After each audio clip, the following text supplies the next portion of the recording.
गोविंद गोविंद पदु गलुची मकरंद जो गोविंद रूपक नाम रूपक जो पद ता भीतर जो मकरंद अर्थात सुधारस अमृत झरे से अमृत आम घरे आम परिवार आम पिला भीतर से संस्कार किभली भाव में प्रतिष्ठित हम पिला माने किभली भाव में आज्ञाकारी हेबे हरिभक्त हेबे एवं परिवार एक सुंदर श्रृंखलित एवं वैकुंठ परी जहाँ आमको अनुभव हम से परिवार आम किभली भाव सृष्टि करि पारिबा।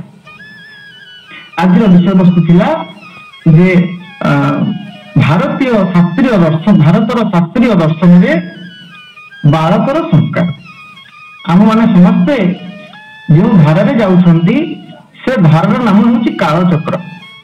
ये जो कालचक्र रे प्रत्येक व्यक्ति आसंती निजे गर्भस्थ हुंती गर्भस्थ होला परे भूमि को आसंती भूमि को आसला परे धीरे धीरे धीरे धीरे युवक अवस्था को आसंती तापर वृद्ध हुंती तापर मृत्युवरण करती तापर तांकर अपत्य माने तांकर वंशावली को आगु नियंती।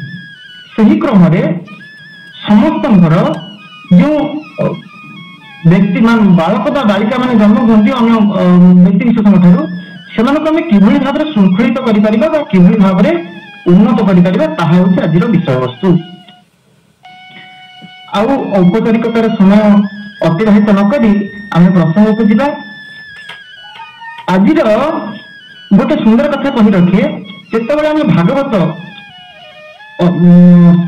पठन करू भागवत गोटे सुंदर कथा देखा मिले। भागवतर तृतीय स्कंद रे भगवान कपिलंकर प्रसंग आसंती। ये जो तृतीय स्कंद रे भगवान कपिलंकर प्रसंग आसंती से प्रसंग रे कर्दम एवं देवहूति ठारू भगवान कपिल जन्म नियंती। कर्दमकर तपस्या कारण से भगवान को पुत्र रूपे प्राप्त करती किंतु देवहूति कपिल तो कपिल को छाड़ी देवहूति पाखे पुत्र निवेशी पत्नी पासे अथवा चलिब संन्यास न्याय से बानप्रस्थ आश्रम को वर्ण कर जंगल को चली जाती किंतु देवहूति पाखे रुहती कपिल।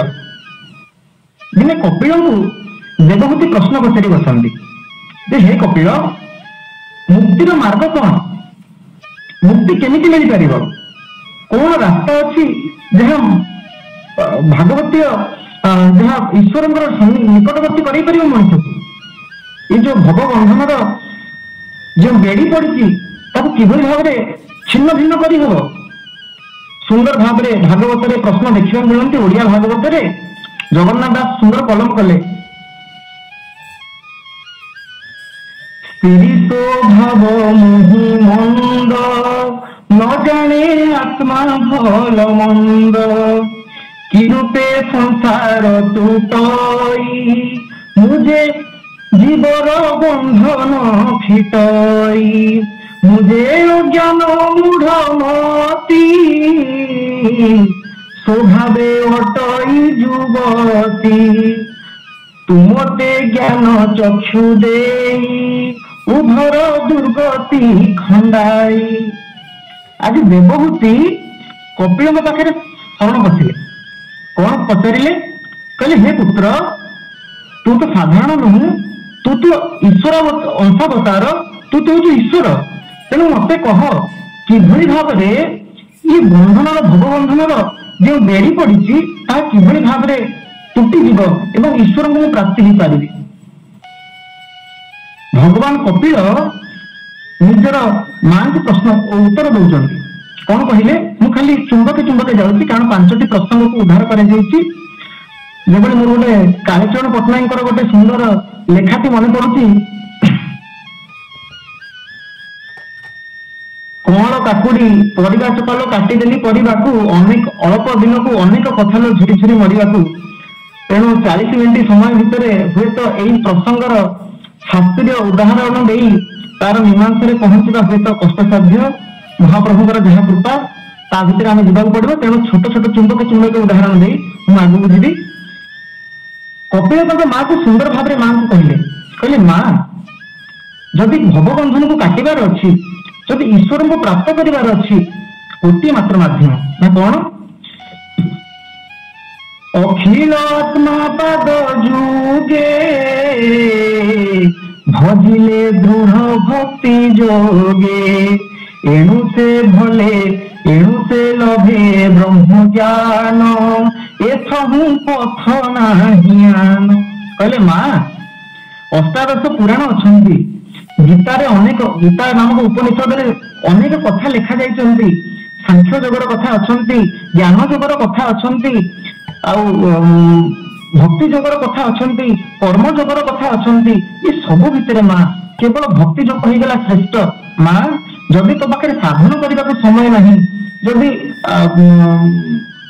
ବିଭିନ୍ନ ଶାସ୍ତ୍ରକୁ ଚର୍ବିତ ଚର୍ବଣ କରି ତାର ନିର୍ଦ୍ଦେଶ କାଢି ତାକୁ ଜୀବନରେ ଲଗେଇବାର ସମୟ ନାହିଁ ମା, ତାହେଲେ ଗୋଟିଏ କଥା କରାଯାଇପାରେ। ଦୁଇ ଧାଡିରେ କପିଳ ଉତ୍ତର ଦେଇଛନ୍ତି, ଜଗନ୍ନାଥ କଲମ କଲେ, ଅଖିଳ ଆତ୍ମା ପାଦ ଯୁଗେ ଭଜିଲେ ଦୃଢ ଭକ୍ତି ଯୋଗେ। ଯିଏ ଅଖିଳର ଆତ୍ମା, ଯିଏ ବିଶ୍ୱର ଆତ୍ମା, ଯିଏ ବିଶ୍ୱ ନିୟନ୍ତା ମହାପ୍ରଭୁ ଜଗନ୍ନାଥ କୃଷ୍ଣଚନ୍ଦ୍ର, ତାଙ୍କ ଚରଣାର ବିନ୍ଦରେ ଯେତେବେଳେ ମଣିଷ ଦୃଢ ଭକ୍ତି ଯୋଗରେ ଲିପ୍ତ ହେଇଯାଏ, ତେବେ ସେ କଣ କରେ ନା ତୁରନ୍ତ ମୋକ୍ଷ ଗତିକୁ ପ୍ରାପ୍ତ ହୁଏ, ତାର ତୁରନ୍ତ ସଂସାର ବନ୍ଧନ କଟିଯାଏ। ତେଣୁ ଏଣୁ ସେ ଲଭେ ବ୍ରହ୍ମ ଜ୍ଞାନ ଏଥୁ ପଥ ନାହିଁ ଆନ। ୟାଠାରୁ ଅନ୍ୟ କୌଣସି ପଥ ନାହିଁ ମା, ଇଏ ହିଁ ହଉଛି ଶ୍ରେଷ୍ଠତମ ଏବଂ ଚରମ ନିର୍ଦ୍ଦେଶ। ଆପଣ ଭାବୁଥିବେ ହଠାତ୍ ବାଳକ ସଂସ୍କାରର କଥା କହି ମୁଁ କପିଳ ଦେବହୂତିଙ୍କ କଥା କାହିଁକି କହୁଛି? ଜ୍ଞାନୀ ବାପା ମା ମାନେ, ଆପଣ ମାନେ ସମସ୍ତେ ଜାଣନ୍ତି, ଯଦି ଦେବହୂତିଙ୍କ ପାଖରେ କପିଳ ନାମକ ପୁତ୍ର ନଥାନ୍ତେ, କପିଳ ନାମକ ଯୋଗ୍ୟ ସୁତ ନଥାନ୍ତେ, ତାହେଲେ ଦେବହୂତି ହୁଏତ ମୋକ୍ଷ ପ୍ରାପ୍ତି ହେଇପାରିନଥାନ୍ତେ, ମୁକ୍ତି ତାଙ୍କର ଏତେ ସହଜ ହେଇପାରିନଥାନ୍ତା। ଆପଣ ମାନେ ସମସ୍ତେ ଜାଣିଛନ୍ତି, ଭାଗବତରେ ମଧ୍ୟ ଦେବହୂତିଙ୍କର ପ୍ରାପ୍ତି ହୋଇଯାଇଛନ୍ତି, ତୃତୀୟ ସ୍କନ୍ଧରେ ସେ ମୋକ୍ଷ ପ୍ରାପ୍ତି ହୋଇଯାଇଛନ୍ତି।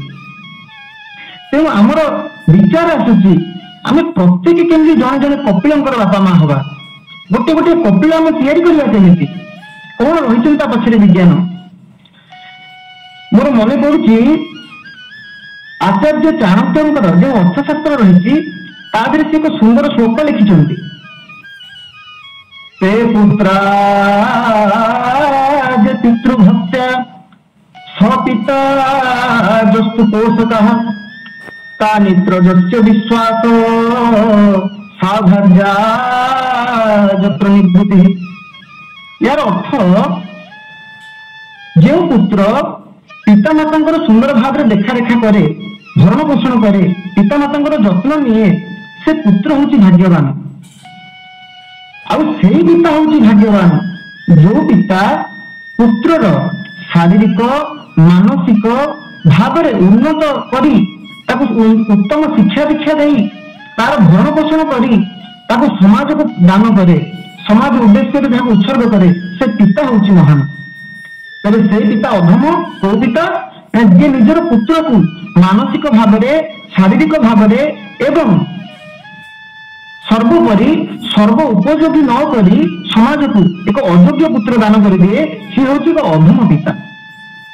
ତେଣୁ ଜ୍ଞାନୀ ବାପା ମା ମାନେ ଗୋଟେ ସୁନ୍ଦର ପିତାଟେ, ଗୋଟେ ସୁନ୍ଦର ପୁତ୍ରଟେ, ସନ୍ତାନଟେ ବା ସୁନ୍ଦର କନ୍ୟା ସନ୍ତାନଟେ ସମାଜକୁ ଆସିବା ପୂର୍ବରୁ ତାର ପିତାମାତାଙ୍କର କିଭଳି ସାଧନ ରହିବା ଦରକାର, ତାହା ହେଉଛି ଆଜିର ବିଷୟ। କଣ ରହିଛି ସାଧନ ଗୁଡିକ? ନାରଦ ପୁରାଣ ଏବଂ ମନୁ ସଂହିତା ବା ମନୁସ୍ମୃତି ବୋଲି ଯାହାକୁ କହନ୍ତି, ତା ଦେହରେ ପିଲାର ଜନ୍ମ ପୂର୍ବରୁ ଗର୍ଭାଧାନ ସଂସ୍କାର ଠାରୁ ଆରମ୍ଭ କରି ଅନ୍त्यେଷ୍ଟି ପର୍ଯ୍ୟନ୍ତ 16ଗୋଟି ସଂସ୍କାରର କଥା ବ୍ୟବସ୍ଥା କରାଯାଇଛି। ଏ ଯୋଉ 16ଗୋଟି ସଂସ୍କାରର ବ୍ୟବସ୍ଥା ରହିଛନ୍ତି, ତା ଭିତରେ ଯୋଉ ବାଳକ ମାନଙ୍କୁ ତିଆରି କରିବାର ଯୋଉ ବ୍ୟବସ୍ଥା, ତାହା ହଉଛି 12ଗୋଟି ସଂସ୍କାର, ଯାହାକୁ ଅନ୍ୟ କେତେକ ଗ୍ରନ୍ଥରେ ଆମକୁ ଦେଖିବାକୁ ମିଳେ।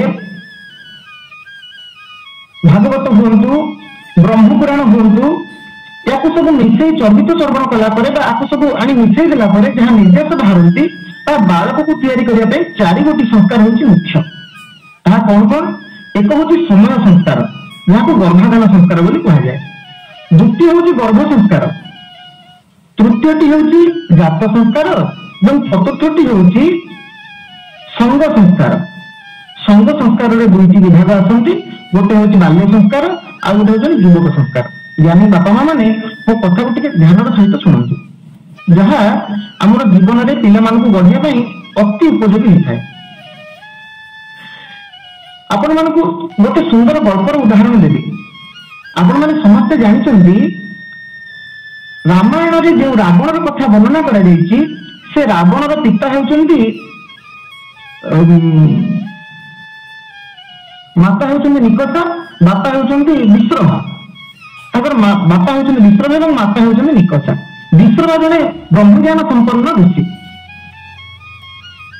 किंतु तांको ठारू रावण परि एक पुत्र जे धर्मर हानि करूथिला, धर्मर वैरी हेइथिला एवं ऋषि मुनि मानकर परम शत्रु रूप जे उभाइला, एभली एक पुत्र जन्म नेला काहेकि ता पछर कारण विषय टिके आमे आलोचना कले ता स्पष्ट हो पारियो। दिनकर कथा विसर्ग बसिछन्ति यज्ञ कर्म रे, एपटे निकषांकर मन भितर कामना वासनार गोटे जुआर उठिला।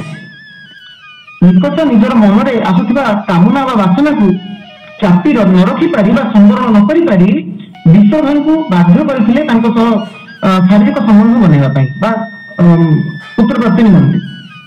ସେହି ସମୟରେ ବିସର୍ଗ ତାଙ୍କୁ ବାରମ୍ବାର ମନା କରିଥିଲେ ଯେ ଗ୍ରହର ସ୍ଥିତି ଏବଂ ଏବେକାର ଯୋଉ ନକ୍ଷତ୍ର ତାହା ଠିକ ନାହିଁ, ତେଣୁ ଏ ସମୟଟି ପୁତ୍ର ପ୍ରାପ୍ତି ନିମନ୍ତେ ଅଯୋଗ୍ୟ ସମୟ, ଏ ସମୟରେ ଗର୍ଭାଧାନ କରାଯାଇ ପାରିବ ନାହିଁ। କିନ୍ତୁ ନିକଷାଙ୍କର ବାରମ୍ବାର କଟୁକ୍ତି ପରେ ଦୁଇ ଜଣଙ୍କ ଭିତରେ ସମ୍ବନ୍ଧ ସ୍ଥାପିତ ହୋଇଥିଲା। ସେ ସମ୍ବନ୍ଧ ସ୍ଥାପିତ ହେଲା ପରେ ରାବଣର ଉତ୍ପତ୍ତି ହୋଇଥିଲା।